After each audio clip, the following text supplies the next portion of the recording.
اللہ اکبر اللہ اکبر اللہ اکبر لبیک لبیک لبیک یا رسول اللہ صلی اللہ علیہ وسلم۔ محترم ناظرین و حاضرین، اللہ تبارک و تعالیٰ کے فضل و کرم سے میں آپ کے سامنے حاضر ہوں۔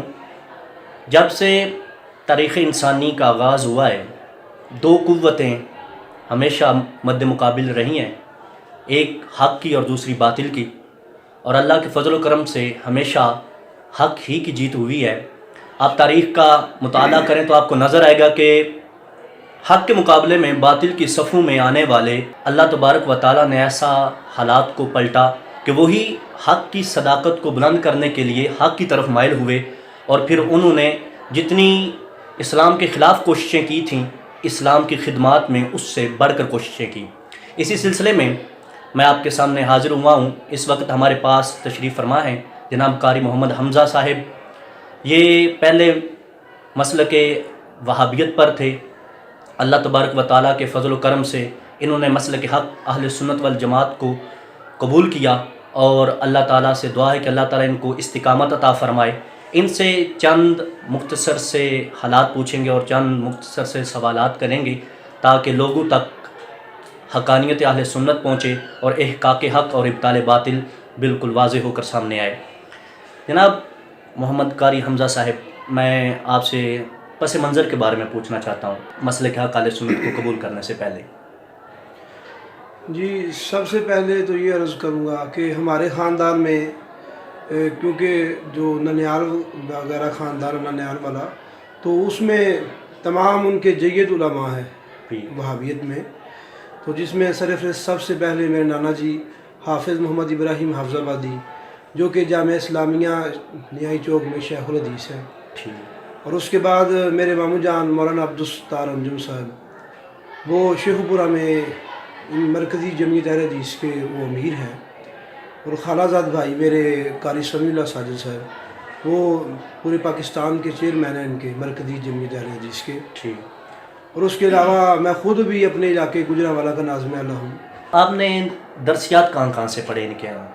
جی، سب سے پہلے میں نے 4 سال جامعہ سلفیہ فیصل آباد میں پڑھا، اور اس کے بعد میں نے 2 سال دارالعلوم محمدیہ لنڈا بازار شیخ پورہ میں پڑھا، اور اس کے بعد دورہ حدیث جو بخاری شریف سب سے پہلے عمر صدیق صاحب سے پڑھا، اور اس کے بعد اپنے نانا جی جو عمر صدیق صاحب کے بھی استاد ہیں حافظ ابراہیم حافظ آبادی صاحب، ان کے پاس پڑھا۔ ماشاءاللہ، یہ درسیات آپ نے باقاعدہ سندیں بھی اس کی حاصل کی؟ جی الحمدللہ، لیکن جو بخاری شریف کی سند ہے نا، وہ اس کی تصدیق رہ گئی تھی، تو میں نے اپنے نانا جی سے دی، تو اس کے دوران ہی یہ معاملہ ہوگا، تو انہوں نے مجھے تک یہ خبر پہنچی ہے کہ انہوں نے اسے ضائع کر دیا ہے، اس وجہ سے کہ کہیں یہ نہ ہو جائے کہ ہماری سند کسی کے پاس چلا جائے اور وہ پروف کرے کہ میں ان کے پاس پڑھ کر آیا ہوں۔ تو آپ کا کیا معاملہ ہوا؟ آپ کس طرح آپ نے اہل سنت کی طرف آئے؟ وجوہات اس کی کیا ہیں؟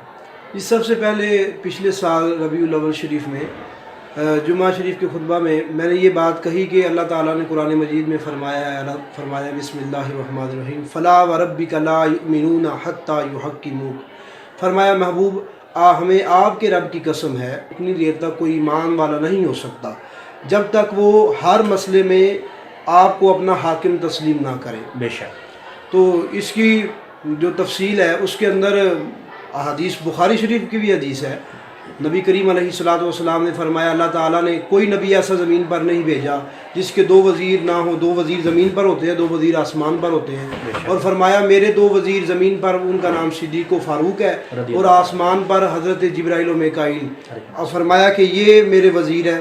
تو میں نے یہ تشریح کی کہ اللہ تعالیٰ نے محبوب علیہ السلام کو، کیونکہ جس طرح آپ کو تمام انبیاء میں سے اعلیٰ مقام عطا فرمایا، اس طرح آپ کی بادشاہت بھی سب سے اعلیٰ ہے، کہ اللہ تعالیٰ نے آپ کو اتنی بڑی بادشاہت عطا فرمائی ہے کہ آپ کے وزیر آسمان پر بھی ہیں اور زمین پر بھی۔ تو میں نے کہا اس سے ثابت ہوتا ہے کہ جس طرح جبرائیل و میکائیل زندہ ہیں، اس طرح صدیق و فاروق زندہ ہیں۔ اگر یہ وزیر زندہ ہو سکتے ہیں تو بادشاہ کیوں نہیں زندہ ہو سکتا؟ اور میں نے ایک بات اور بھی کہی کہ خدائی اللہ تعالیٰ کی ہے، لیکن اللہ پاک نے اپنے محبوب علیہ الصلوۃ والسلام کو اپنے کرم سے نوازا، یہ ہے کہ اللہ تعالیٰ نے خدائی اللہ کی ہے، بادشاہت نبی کریم علیہ الصلوۃ والسلام کو اللہ پاک نے عطا فرمائی۔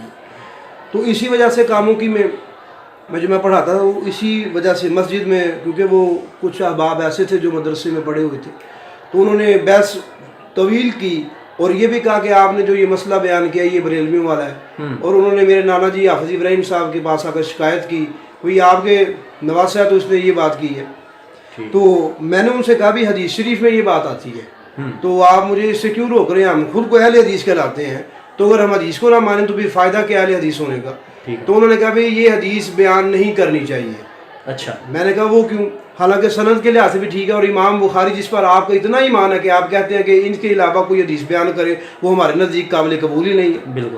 آپ خود انہیں ائمہ مجتہدین میں کہتے ہیں کہ ان کی بات بالکل ٹھیک ہے، بخاری شریف کے اوپر اندھا دھندھا آپ اعتماد کرتے ہیں، حالانکہ کسی حدیث میں بھی نہیں آیا یا کسی قرآن کی آیت میں بھی نہیں آیا کہ قرآن کے بعد بخاری شریف کا درجہ ہے. ایسے ہی. یا کسی حدیث میں سرکار نے فرمایا ہو کہ بھئی بخاری شریف وہ کتاب ہے جس کا درجہ قرآن کے بعد ہے، اور یا یہ فرمایا ہو کہ بات ماننی ہے تو صرف بخاری کی مانی، کسی اور کی نہیں ماننی. ہاں جی، یہ بات تو کہیں بھی نہیں آئی. تو میں نے کہا پھر سب سے بڑی بات یہ بدعت ہوئی. ہم دوسروں کو کہتے ہیں کہ بھئی آپ بدعت کرتے ہیں، تو ہمارے خود مذہب میں، ہمارے عقیدے میں خود بدعت شامل ہو گئی ہیں. تو میں نے کہا اگر یہ بات حدیث بیان نہیں کرنی تھی تو ہمیں پھر چاہیے تھا کہ ہمیں حدیث نہ کہلواتے. وہ یعنی کہ آئے بائے شائیں کرنا شروع کر دیا. تو وہاں سے ابتدا ہوئی میری یعنی کہ سرچ کرنے کی. ٹھیک ہے. تو قبلہ مفتی احسان اللہ نقشبندی صاحب جامعہ مدینہ العلم عالم جو گجرانوالہ میں، آپ کے پاس میں گیا. آپ کے پاس جا کر میں نے کافی یعنی کہ مسائل کے لیے تقریباً پہلے دن تو 3 گھنٹے تقریباً میری ان سے بحث مباحثہ ہوا. تو انہوں نے مجھے مختلف کتابوں کے بارے میں بتایا. تو پھر ایک بات اور جو میں نے یہ کرنی ہے کہ اللہ اور اس کے رسول صلی اللہ علیہ وسلم کے فضل و کرم سے مجھے ایک روحانی فیض ملا ہے. ماشاءاللہ، روحانی فیض. ہاں جی، کہ اللہ تعالیٰ نے، میں نے جب استخارے کی نیت سے جو نیت کی تھی، دعا کی تھی کہ اللہ پاک مجھے ہدایت کا رستہ عطا فرمائے، تو استخارے کی نیت سے میں نے جب وہ استخارہ کیا تو اس میں مجھے ایک بزرگ نظر آئے، نورانی چہرے والے، اور وہ سفید اماموں میں تھے سب حضرات، لیکن انہوں نے جو امامہ باندھا ہوا تھا شکل سے ایسے لگ رہا تھا کوئی بادشاہ کھڑا ہوا ہے. سبحان اللہ. تو اس طرح ماحول تھا کہ مجھے سمجھ نہیں آ رہی تھی. باغ تھا، سفید امامے والے لوگ بیٹھے تھے، تو میں پریشان تھا کہ میں جاؤں کس طرح. تو اچانک کسی نے کندھے پر ہاتھ رکھا پیچھے سے، تو میں نے دیکھا تو وہ بزرگ کھڑے تھے، کیونکہ مجھے ان کی پہچان نہیں تھی پہلے. تو انہوں نے مجھے کہا کہ حضرت صاحب آپ کیوں پریشان ہوتے ہیں؟ یہ جو سامنے رستہ جا رہا ہے نا، یہ ہمارا رستہ ہے، یہ کامیابی کا رستہ ہے، اس پر چلے جائیں جنت پہنچ جائیں گے. سبحان اللہ. ماشاءاللہ. اور جب میں نے تحقیق کی تو پتہ چلا وہ حضرت پیر سید شبیر حسین شاہ حافظ آبادی رحمۃ اللہ علیہ آپ کی ذات تھی. ماشاءاللہ. آپ کو پتہ ہے کہ جب بندہ راہ راست پہ آتا ہے نا تو اس کو مشکلات کا سامنا کرنا پڑتا ہے. صحابہ کرام ہم سیرت کو دیکھیں تو ہمیں بہت سارا نظر آتا ہے اس جی میں. بے شک. تو ظاہری بات ہے آپ بھی ایک جہان کو چھوڑ کے اسلام کی طرف آئے ہیں، تو آپ کو بھی یقیناً مشکلات کا سامنا کرنا پڑا ہوگا. جی بالکل.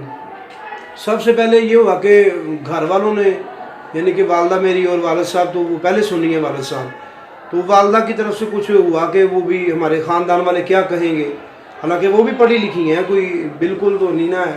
تو انہوں نے مجھے کہا کہ بھی خاندان والے کیا کہیں گے، ہمارا خاندان صدیوں سے آ رہا ہے.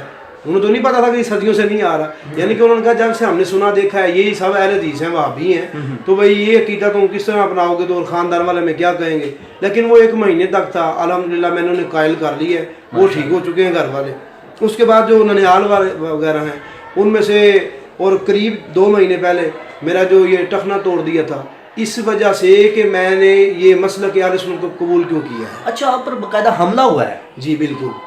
کس جگہ کے تھوڑی ڈیٹیل بتائیں گے آپ؟ جی یہ داتا دربار کے باہر، میں دعا کر کے باہر آ رہا تھا، تو میں ادھر شادی میں آیا ہوا تھا، تو خود میرے باقاعدہ مجھے پتہ ہے وہ امیر میرے ماموں جان ہیں جنہوں نے یہ اپنے آدمی بھیجے ہیں، تو جس کی وجہ سے میرا وہ ٹخنا ٹوٹ گیا. اور الحمدللہ اللہ رسول کا اتنا فضل و کرم ہے. وہابیت میں پہلے میرا 1 دفعہ ٹخنا ٹوٹا تھا، وہ 6 ماہ میں ٹھیک ہوا تھا. اللہ رسول کا اتنا فضل و کرم ہے، ابھی 2 مہینے پورا نہیں ہوئے تو میں کھڑا بھی ہوں.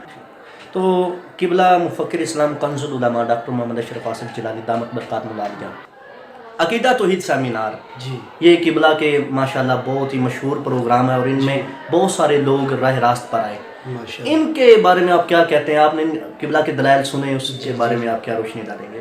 جی سب سے پہلے تو میں نے آپ کے قبلہ کے جو عقیدہ توحید سیمینار ہے، اور سب سے پہلے وہ جس میں قبلہ عمر فاروق توحیدی صاحب ماشاءاللہ اللہ پاک آپ کو مزید برکت عطا فرمائے، جس میں آپ نے اپنا اہل سنت ہونے کا اعلان کیا تھا، وہ سنا تھا. اور اس کے بعد ہے یہ جو پچھلے 3 سال ہیں یہ بھی سنے ہیں. اور اس کے علاوہ میں نے 2 خطبہ جمعۃ المبارک خود لائیو بیٹھ کر سامنے بیٹھ کر سنے ہیں قبلہ کے.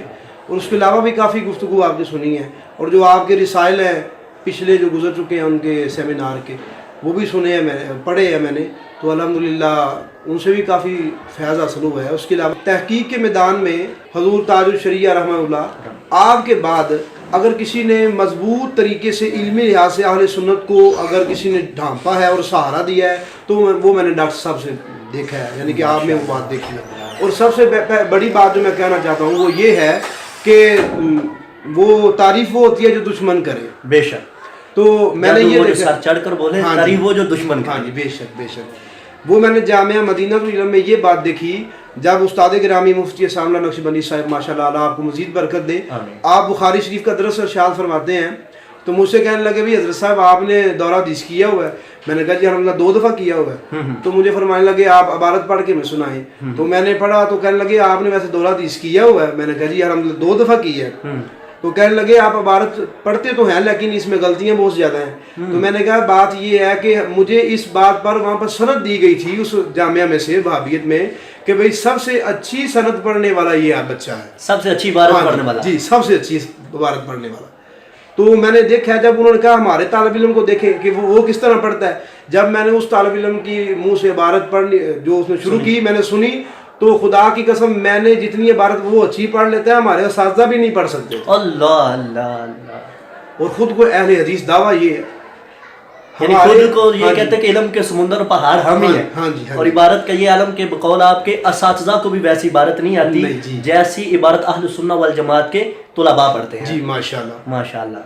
اور یہ طالب علم کی بات، ہاں جی طالب تو قبلہ ڈاکٹر صاحب کی ماشاءاللہ آپ کی شان تو برابر ہو رہا ہے جب آپ نے بغداد شریف میں پڑھا ہے اور ان سے پڑھا ہے جنہوں نے صحابہ کرام سے وہ حدیث لی ہیں، اور آپ ان کے یعنی کہ سند یافتہ ہیں، آپ مستند عالم ہیں، تو آپ کی ماشاءاللہ علم کا کیا عالم ہوگا جب ایک اہل سنت کا چھوٹا سا طالب علم اتنی اچھی پڑھ لیتا ہے تو استادوں کا عالم کیا ہوگا۔ میں نے جو اپنے نظریے، میں نے کسی سے سنا نہیں نہ کسی کے دباؤ میں آ کر یہ کہتا ہوں، خود اپنے نظریے سے یہ کہوں گا کہ ڈاکٹر صاحب ماشاءاللہ وہ عالم ہیں، اگر آپ کے سامنے کوئی بڑے سے بڑا بھی بد عقیدہ آدمی آ جائے نا، اگر وہ جادوگر بھی ہو تو ڈاکٹر صاحب کے علم کے جادو سے اس کا اپنا جادو ٹوٹ جائے گا انشاءاللہ۔